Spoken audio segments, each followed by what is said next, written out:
সেই টেটটো বাহিৰ হ'ব নোৱাৰে নাই, টেটটো ভিতৰ হ'ব লাগিব। অহাবাৰ টেটত এপিয়াৰ কৰক।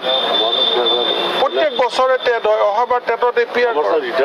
আপোনালোকে বুজি পায়, মিটিঙত সিদিনাখন মই বুজাই দিছোঁ যে টেট শিক্ষক মানে NCT পাছ নকৰিলে আৰু এডুকেশ্যন কোৱালিফিকেশ্যনলৈ শিক্ষক হ'ব নোৱাৰে।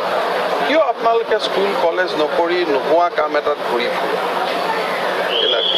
আজিওতো স্কুল আছিলে, আপোনালোক ইয়াত আহি পেলাই সময় নষ্ট কৰিছে। এনেকুৱা নকৰি মোৰ মনটো খুব দুখ লাগে। আপোনালোক ক'ত পৰি আছিল ভাবক। আজিতো চৰকাৰে 1 টকা নাছিল, আজিতো কিবা এটাতো আহিলে। যি আহিলে সেইখিনি ভগৱানৰ কৃতজ্ঞতা দিয়ক, দি পেলাই থাকক। যিটো কাম আইনে নকয়, আপোনালোকতো শিক্ষক, গুগল কৰি চাব পাৰে নহয়। মই মিছা কথাটো ক'ব নোৱাৰোঁ। সেইখিনি কৰি দিব, যিখিনি সেইখিনি মই কৈ দিছোঁ অলৰেডি। আপোনালোকে টেট দিয়ক, কিবা NCT কোৱালিফিকেশ্যনৰ যিখিনি ভুলতে টিউটৰ হ'ল, শিক্ষক হ'ব লাগিছিল, সেইখিনিক মই কৰি দিম। কিন্তু টিউটৰ শিক্ষক কেতিয়াও নহয়। কি আছে যদি কোৱালিফিকেশ্যন সম্পূৰ্ণ আছে তো মই কৰি দিম। সেই টেটটো বাহিৰ হ'ব নোৱাৰে নাই, টেটটো ভিতৰ হ'ব লাগিব। অহাবাৰ টেটত এপিয়াৰ কৰক।